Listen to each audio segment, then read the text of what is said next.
작년 이맘때였던 것 같습니다. 그때 제가 스님의 사랑 수업이라고 하는 단행본을 출간했을 때인데요. 아시는 분들은 아시겠지만 제가 탁구라고 하는 운동을 굉장히 열심히 해요. 그래서 제가 다니는 저기 연신내에 있는 탁구장에 스님의 사랑 수업이라고 하는 이 책을 법보시를 했어요. 법보시를 하려고 가지고 가서 관장님한테 드리고 오시는 분들에게 이 책 좀 나눠드리세요 라고 했더니 너무 좋아하시더라고요. 그런데 탁구장에서 이제 저보다 잘 치시는 분, 그러니까 고수죠. 젊은 고수 아저씨가 있었는데 이 아저씨가 어느 날 사랑 수업 책을 받고 사랑 수업 책을 열심히 읽으시다가 저한테 문득 그 이야기를 하시더라고요. 어떤 이야기를 하시냐면 스님은 자기보다 젊은데 어떻게 그렇게 벌써 베풀면서 삽니까? 어떻게 이런 책을 쓰고 어떻게 이런 책을 사람들에게 나눠줄 생각을 합니까? 이런 질문을 하시면서 하시는 말이 자기는 어렸을 때부터 나중에 크면 꼭 베풀면서 살고 싶었대요. 그런데 아직까지 베풀 수 있는 상황이 아니고 언제 베풀 수 있는 상황이 될지 알 수가 없어서 막막하다. 자기도 베풀고 살고 싶지만 막막하다. 이런 표현을 하시더라고요. 아주 먼 꿈이다. 이런 표현을 하시더라고요. 우리는 흔히 이렇게 생각하는 것 같습니다. 이게 왜 그러냐면 베푼다 그러면 왜 TV 뉴스나 신문에 평생 모은 재산을 장학금으로 기부하는 모습, 또 아주 큰 돈을 부자가 어려운 병자들을 위해서 기부하는 모습, 이렇게 우리에게 노출되는 이미지라고 하는 것이 고정관념을 만들어서 누군가를 돕는다라고 하는 건 아주 큰 보시를 하는 것, 아주 큰 기부를 하는 것, 이런 것이다 라고 이미지가 박혀버린 것 같아요. 우리가 그런 이미지에 지금 쏟고 있는 건데, 보시바라밀이라고 하는 것의 실천은 강도가 아니라 빈도입니다. 사람들은 보시를 복을 얻기 위해서 한다라고 생각을 하니까 큰 복을 얻으려면 큰 걸 보시해야 된다 이렇게 생각을 하는 거예요. 그런데 보시를 하면 제복을 얻는 것이 분명히 맞지만 그것보다 훨씬 더 중요한 행복의 요소는 뭐냐면 복을 얻는 게 아니라 마음의 인색함을 다스리는 힘을 가지고 있는 게 바로 보시바라밀, 즉 베푸는 것입니다. 마음이 인색하다라고 하는 건 마음이 종재기처럼 좁다는 건데 이렇게 좁은 마음의 상태에서는 행복할 수가 없어요.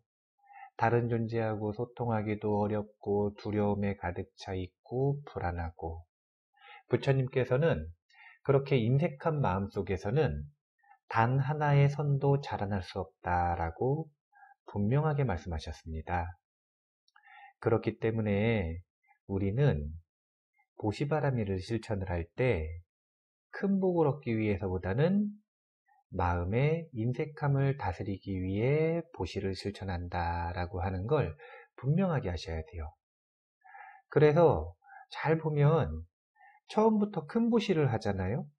그러면 오히려 역효과가 납니다. 왜 그러냐면 내가 이렇게 큰 보시를 했다라고 뭔가 좀 뻐기는 마음이 나거든요. 자랑하는 마음. 그런 마음이 나면 받은 사람에게도 또 꼴배기가 싫고 그래서 오히려 마음의 인색함, 집착은 더 늘어나고 복을 깎아먹는 역할을 할 수도 있습니다. 그럴 수도 있어요. 준비가 되지 않으면. 그래서 베푸는 방법에 대해서 입보살행론에서는 이렇게 표현을 합니다. 처음에는 지푸라기 같은 것을 먼저 보시해야 합니다. 천천히 점점 보시하는 물건을 더 큰 것으로 연습하다 보면 나중에는 정말 큰 것도 아낌없이 보시할 수 있게 되는데, 그게 뭐냐면 자신의 목숨조차 지푸라기와 똑같이 집착 없이 보시할 수 있게 됩니다. 이렇게 말씀하시는 거예요. 나중에는 정말로 자기의 소유라고 생각을 했었던 모든 것들을 단 하나도 남김없이 보시할 수 있는 마음가짐이 되었을 때, 이것이 인색함을 완전히 다스린, 집착을 완전히 다스린 마음이고 보시바라밀의 완성인 거죠. 그런데 그런 완성으로 나아가려면 강도가 아니라 빈도라는 것.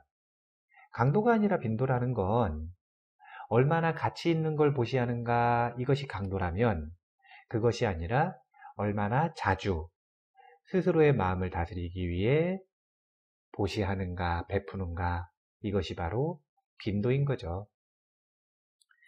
지금 탁구장에서 만난 고수 아저씨 이야기를 했는데, 사실은 저 역시 마찬가지였어요. 왜냐하면 몇 년 전부터 마음에 품고 있는 생각이 하나 있었는데, 그게 뭐냐면 나중에 장학재단을 꼭 만들어야겠다, 그런 생각이었어요. 그래서 그때 당시에 장학재단을 어떻게 운영하는지에 대해서 조사를 해봤더니 장학기금이라고 하는 게 꼭 필요하더라고요. 일정 금액 이상의 고정된 장학기금이 있으면 그것을 가지고 뭐 은행에 넣든 아니면 다양한 사업을 하든 뭔가 안정된 수익금이 창출되기 시작하는데, 그럼 그 수익금을 가지고 장학금을 주는 거예요.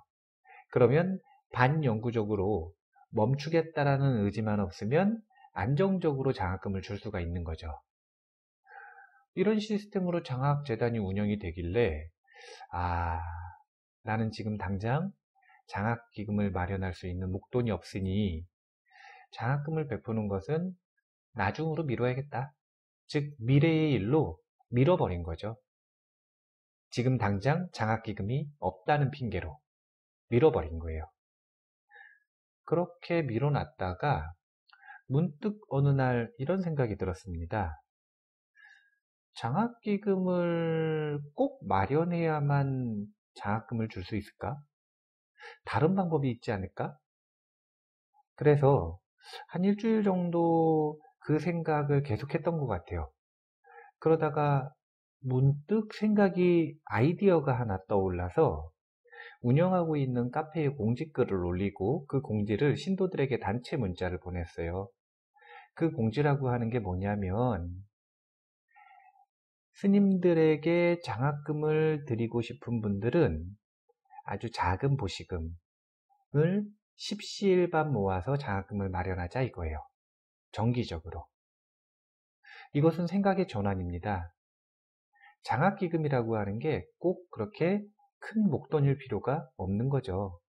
오히려 십시일반 장학금을 함께 보시하는 사람의 수가 많아지면 그 사람의 수가 바로 장학기금입니다. 그래서 우리는 잘 생각을 해봐야 돼요. 장학금을 주고 싶은데 가능할까? 장학금을 주고 싶다라는 건 희망하는 일이잖아요. 근데 그게 가능할까? 이렇게 하는 건 걱정하는 버릇이에요. 이게 이루어질지, 이루어지지 않을지, 온갖 걱정을 다하고 미루는 게 바로 우리의 버릇이라는 겁니다. 그런데 샨티데바 스님은 이 뽀살 행론을 통해서 분명하고 단순한 논리로 우리들을 설득합니다. 걱정 좀 그만하라고요. 걱정 좀 그만하고 미루지 말고 희망하는 일이 있으면 개선해서 성취하라고요. 그 내용은 이래요. 희망하는 일이 만약 이루어질 일이라면 우리의 걱정은 아무 도움이 되지 않습니다. 걱정하지 않아도 어차피 이루어질 일이니까요. 희망하는 일이 만약 이루어지지 않을 일이라면 우리의 걱정은 역시 필요가 없습니다. 걱정을 많이 해서 이루어질 거라면 걱정을 하라고 하겠죠. 그런데 오히려 걱정은 이루어지는데 도움이 되는 게 아니라 방해가 될 뿐이죠. 우리는 어떤 희망하는 일이 있을 때 그 희망하는 일이 이루어지지 않는다고 가정을 해야 될까요? 이루어진다고 가정을 해야 될까요? 당연히 이루어진다고 가정해야겠죠? 그렇다면 이루어질지 지지 않을지와 상관없이 걱정은 그만하고 어떻게 해야 되냐면 그 일이 이루어질 수 있게 개선할 수 있는 개선에 노력을 해야 됩니다. 걱정과 개선을 하는 것은 차이가 아주 간단하게 구분할 수 있어요. 우리가 걱정하는 것 때문에 생각이 많을 때는 마음이 흔들립니다. 불안해지는 거죠. 그래서 그렇게 걱정할 때 누군가가 조금이라도 건들잖아요. 그러면 아주 짜증이 납니다. 심지어는 뚜껑이 열려서 화를 내기도 하죠. 하지만 개선을 위해서 사유를 할 때는 마음이 흔들리는 것이 덜합니다. 왜냐하면 개선하기 위한 방법을 찾을 때는 차분해야 되고 냉정해야 되고 논리적으로 상황을 분석해서 올바른 길을 찾아서 희망하는 바를 이루기 위해 노력을 해야 되기 때문에 마음의 흔들림이 덜한 거죠. 마음이 흔들리는가, 흔들리지 않는가, 흔들려서 화를 내는가, 아니면 차분해지는가, 이것이 걱정하는 생각과 개선하기 위한 사유의 차이입니다. 우리가 갖가지 방법들을 다 찾아봐야 돼요. 만약에 장학기금을 마련해서 장학금을 주고 싶다면 그 방법은 다양하다는 거예요. 기존의 사람들이 이렇게 한다, 기존의 사람들이 이렇게 한다 라고 하는 그런 고정관념에 사로잡히면 창의성을 잃어버립니다. 우리가 정말로 진심으로 장학금을 봉양하고 싶다라고 하는 희망을 가지고 있다면 갖가지 방법을 다 시도해 볼 필요가 있습니다. 물론 장학금뿐만이 아니라 무엇인가 희망하는 바가 있다면 정말로 창의성 있게 사유해 봐서 그것을 개선하고 이루기 위해 갖가지 방법을 다 시도해 볼 필요가 있는 거죠. 그래서 나온 방법이 이렇게 십시일반 장학금을 모아서 장학금을 드리는 것 가지고는 모자르니까 그 다음 또 장학금을 확보하기 위해서 산청 송덕사에 있는 이 뒤에 보면 인등들이 있는데 그 인등 공양금을 100% 장학기금으로 활용하기로 했어요. 그러니까 인등이 이 공양금이 들어오는 만큼 이제 장학금이 확보되기 시작한 거죠. 그래서 실제로 한 3배 정도 더 장학금을 확보를 했고 3배 정도 더 장학금을 드릴 수 있게 됐습니다. 근데 이걸로도 부족해 보이는 거예요. 더 많이 드리고 싶은 거예요. 스님들께 뿐만이 아니라 학생들에게도 주고 싶은 거예요. 그래서 앞으로 더 많은 장학기금을 마련하기 위해서 생각한 방법이 바로 이 유튜브 운영입니다. 나중에 지금은 구독자가 적은데 구독자가 충분히 많아지면 이 채널에 광고를 붙이기로 마음을 먹었어요. 그럼 광고 비용이 나오는데 그 수익금을 장학기금으로 돌린다면 많은 이들에게 장학금을 줄 수 있지 않겠는가 그런 생각을 했습니다. 우리는 희망하는 바가 있다면 갖가지 방법으로 그 희망하는 바를 개선하기 위해 노력을 해야 됩니다. 이제 과연 장학기금을 마련할 수 있을까? 가능할까? 불가능할까? 이런 걱정의 주제를 가지고 하는 생각은 그만했으면 좋겠습니다. 왜냐하면 행복에 유리하지 않아요. 걱정은 일을 이루는데 도움이 되지도 않고 오히려 성취에 방해가 되고 그것뿐만이 아니라 마음을 불안하게 하고 분노를 불러일으켜서 손해를 보게 해요. 행복하지 않게 합니다. 그러니까 차라리 이렇게 생각해 보는 거예요. 어떻게 하면 희망하는 바를 이루기 위해 이 상황을 개선할 수 있을까? 어떤 방법이 있을까? 어떤 방법이 있을까? 이 작은 질문의 차이가 마음을 크게 바꿉니다. 하나는 걱정으로 유도하고요. 하나는 개선하기 위한 사유로 우리를 유도시키죠. 이 작은 질문의 차이를 가지고 우리가 삶을 바꿔볼 필요가 있습니다. 지금까지 걱정하는 버릇, 걱정하는 습관으로 자신이 희망하는 바, 이루고자 하는 바를 오히려 방해했었다면, 그리고 행복을 망쳤었다면, 이제부터는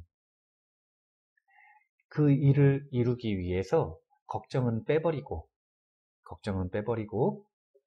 그 일을 개선할 수 있는 올바른 방법을 찾기 위해 자신이 가진 지혜를 총동원해서 마음을 편안히 가지고 그 일을 이루는 그런 경험을 꼭 해볼 필요가 있습니다. 이렇게 할 때 우리가 분노와 불안에서 벗어나서 기쁨과 환희를 맛볼 수 있을 겁니다. 이 작은 마음의 습관의 차이가 우리의 삶을 크게 바꿀 수 있습니다. 걱정은 그만하시고 이제부터는 개선을 위한 노력을 꼭 해보시기 바라겠습니다. 감사합니다.